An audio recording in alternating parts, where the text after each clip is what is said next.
I'm really big into the weather, so every day I log in a book what it has done. So this is a Stevenson screen, and this is the proper way to record weather. And it's the right height off the ground, and inside this double louvered screen I have all my weather recording instruments. So we'll show you what it looks like inside here. If I can open this door up. So in there we have some remote sensors. Remote sensor there, that's a remote sensor, that's a remote sensor, and that's a remote sensor.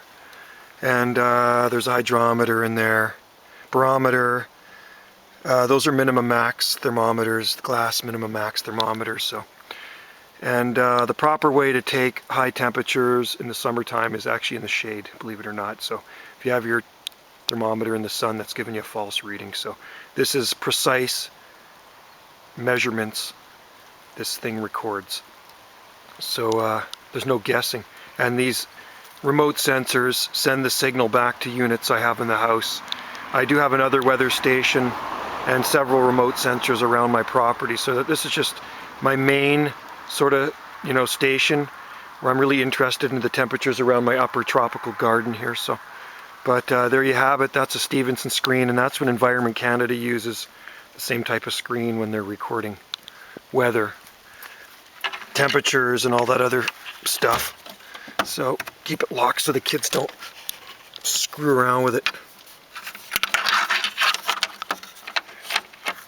But right now it just started raining out, and it's seasonal out here. It's December 31st, typical weather here in the southern Gulf Islands. So I can't complain. We're not shoveling any snow like a lot of other places are in the country, and well, even in other parts of North America. So there's some of my yuccas down there.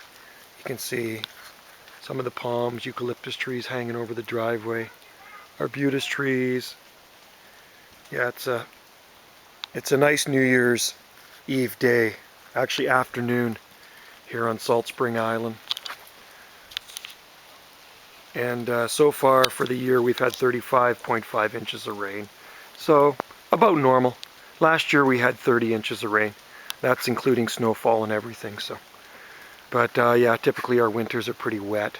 And if it does snow here, it doesn't usually last very long. So we don't get extremes of temperatures. Never too stinking hot in the summer and never bitterly cold in the winter. That's a good thing. There's some of my tall eucalyptus trees I grew from seed years ago. Sort of the vegetation tells a story, tells you a little bit about a climate, how cold it gets in the winter. When you see a palm tree growing, the winters don't get that cold.